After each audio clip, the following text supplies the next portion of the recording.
Germans, they mastered the art of making cars, running an economy, and apparently sitting and peeing, with a record number of men deciding to sit and pee, the highest number in the world.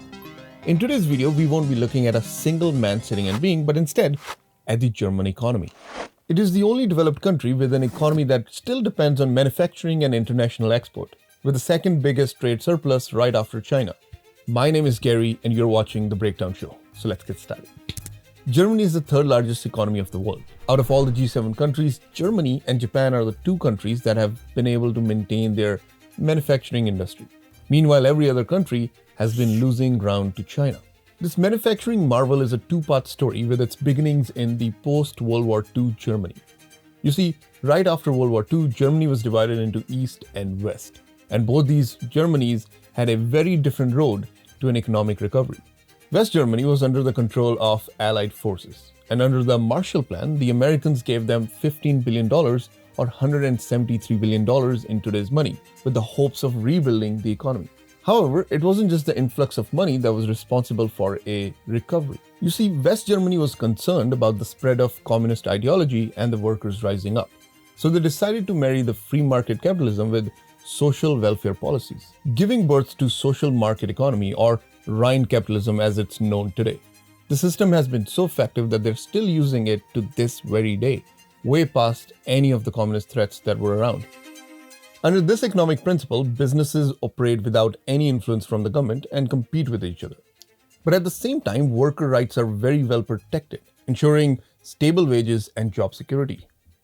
Germany is one of those rare countries where employees get a say in the direction the company takes through supervisory boards. Let's say the German economy is going through a tough time. A company at this point, with the agreement of employees, would implement a Kurzarbeit, which basically means all the employees would still keep their job, with just reduced hours. Meanwhile, the government steps in to assist these employees to make sure that they're well taken care of. Unlike the bailouts given to companies that we saw happening in the USA during the 2008 crisis. In the German economy, the taxpayers' dollars go back to the taxpayer, to people who are working fewer hours instead of going out as a bailout for the company. Another thing that Rhine capitalism focuses on is education and vocational training. You see, with a very skilled workforce, the nation is easily able to adapt to the changing world and the industry itself. The money from the United States combined with Rhine capitalism helped West Germany recover from the post-war economic downturn. In the 1950s and 60s, West Germany went through what is known as an economic miracle, similar to what Italy went through, and I made a video about it, links in the description below. Basically, apart from a few minor downturns like the 1970s oil crisis, West German economy was constantly growing. East Germany, on the other hand, came under the control of the Soviet Union. Just like West Germany, East also had skilled workers with a high level of technical and scientific education. And as part of the Soviet plan, East Germany would become the supplier of advanced industrial equipment to the rest of the communist countries. Since all the decisions were made in Moscow, the Soviet leaders made sure that East Germany had all the resources and money needed to reindustrialize at a rapid pace. This rapid reindustrialization gave East Germany a better standard of living than most other communist countries. It was good, but not as good as the West Germany at any point. The same centralized command that enabled the recovery of East Germany eventually became the death of it. The centralized command was very corrupt and inefficient. After the initial recovery of the 1950s, East German industrial economy started to lag behind in the following decades. The parts that were being produced by the East German industry were of inferior quality and lacked innovation, since no effort was being put into skill development of the workers or the industry itself. However, things were going to change forever in the 1990s. From ABC, this is World News Tonight with Peter Jennings, reporting tonight from Berlin. From the Berlin Wall specifically, take a look at them. They've been there since last night. They are here in the thousands. They are here in the tens of thousands. This is the decade when the modern German economy was born. On the 3rd of October 1990, both East and West Germany were reunited, becoming a country. This led to a decline in the German economy as all the flaws of the East German economy were now at the forefront. This difference is still visible when looking at the per capita income of both these regions. Another thing that was happening at this time was globalization. A new world order was being established and multiple trade agreements were being signed by countries across the globe. And in all of this, China decided to open up its economy with a bit of a communist twist. Through the 1990s, Germany made certain decisions that have enabled it to become the third largest economy in the world, and one that still focuses on manufacturing despite having a very skilled workforce which is paid well and is older than a fifth grader. Let's see what the results of their decisions have been. Here's a graph from 2017 that shows countries and their exports and imports. First thing you notice is USA and China are on the furthest ends. China has the biggest trade surplus, meanwhile the USA has a huge trade deficit. But trade isn't very important to USA, which means they don't really have to worry about losing the manufacturing industry, as their other industries like tech and finance are more than able to make up for the loss of manufacturing. This brings us to the top right, Germany. Total trade flows in and out of Germany are 2/3 the size of German GDP, dwarfing all other high GDP economies on the y-axis. International trade is twice as important to Germany as it is to China, and more than 3 times as important to Germany as it is to the States. Over the last few decades, the USA and most of the other developed nations have lost their manufacturing to China due to one simple key factor. And this factor is China's currency manipulation scheme. You see this graph on your screen? I don't. Now I do. Look at this graph. You see those straight lines? That isn't normal. This is what a normal currency rate looks like under market influence and forces. These straight bits, that is the visual representation of China deliberately undervaluing its currency to boost exports. This manipulation of the currency allows a developing country to develop at a faster pace. However, as an economy becomes more developed, it runs the risk of experiencing what is called the currency curse. This happens when a country gets more developed and then their currency becomes more sought after, as more and more countries want to trade in that particular currency. For instance, Saudi oil is traded in US dollars. Anyone buying oil from the Saudis is likely to hoard US dollars to avoid fluctuations.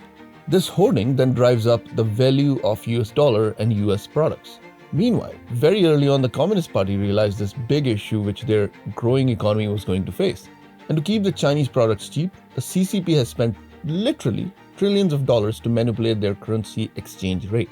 Japan is also a perfect example of what happens when your currency becomes too desirable, or a reserve currency in other words. I explained this in my Japanese economy video. Links are in the description, do check it out. If you like this video this far, please hit the like button and subscribe to the channel. It helps a lot. Now, all of this aside, let's get back to the Germany of 1990s that has freshly reunited. As a minister or a person in the government who's trying to plan the future of this united Germany, you're perhaps not concerned about manufacturing as something if you can do it or not. I mean, you've been doing it for 200 plus years. At the same time, you're not worried about needing foreign direct investment. As a rich country, you have a whole bunch of your own capital. There are mainly 2 things that are worrying you at this current stage. The inevitable success of your economy will eventually drive your currency up, as we saw in the case of America and other developed countries. And perhaps the second thing that worried the Germans was the collapse of Soviet Union. With all of these new Soviet countries having access and practically a direct pipeline into Europe, they were concerned about their products being undercut by these new countries that have cheaper labor and a lot lower living standards. In the Dutch city of Maastricht on December the 11th, 1991, a treaty was signed that had huge significance for the future of Europe. But for some individuals... And the perfect opportunity to set up such a system came in the form of Maastricht Treaty of 1992. The same treaty became the basis of European Union down the road. Now, European Union has been instrumental to the development of various economies in Europe, but there were mainly 3 factors that really helped Germany dominate the manufacturing industry. First of all, as part of this treaty, a single market was established. That means a product could be made in Germany and sold in Spain without much of a tariff being added. You see, as the laws of economics dictate, industries tend to consolidate in certain regions because it's just more efficient and less resources are needed. Like in the USA, tech consolidates in Silicon Valley, finance consolidates in New York, and manufacturing consolidates in the Midwest, the Rust Belt as we know it today. A similar thing happened in Europe. Since Germany was already a leader in manufacturing, most of the manufacturing consolidated towards Germany, making it an industry leader. Second, as part of this treaty, currency manipulation was addressed. One of the criteria of signing this treaty or joining EU was that a nation must not have devalued its currency in the last 2 years. You see, let's say you've manipulated your currency in the last 2 years or so. You cannot join European Union, which means there will be additional tariffs on the products you're trying to sell, which basically nullifies any of the benefits you would have had if you had manipulated your currency. This clause in the treaty allowed Germany to continue manufacturing without being threatened by these new Eastern European countries or any of the other European countries from devaluing their currency. And at the same time, Chinese or other products are still facing tariffs, making German products just a bit more valuable and desired. And finally, joining the European Union neutralized the currency curse that Germany would have faced. You see, Deutsche Mark, the German currency, would have kept on increasing in value because of their economy booming. But since Germany had joined European Union, most of the countries within European Union were forced to use euro, which means countries like Spain and Greece were bringing down the value of German currency. European Union's birth gave German industry, especially manufacturing, a shield against Chinese products and Chinese currency manipulation. This, along with Germany's Rhine capitalism, has enabled the nation to have a highly skilled workforce, which produces some of the best products in the world. This perspective and approach is one of the reasons Germany is an outlier when the rest of the G7 countries have moved on from manufacturing. The interesting thing about this perspective that Germany took is the location of manufacturing activity is not driven by the cost of labor, supply side, but by the ability of eventual customers to purchase your finished products, which is very opposite to what you hear in the American news media, blaming the cheap labor in other countries. This perspective and approach is one of the reasons Germany is an outlier when the rest of the G7 countries have moved on from manufacturing. Now, Germany over the years has dominated manufacturing and the world stage when it comes to economic prowess. But in the recent times, Germany has been facing many issues, and very challenging issues, if I must say. But hey, if there's a country that can handle these challenges, it is Germany. That's it for this video. I'll see you in 2 weeks' time from now. Peace. Bye.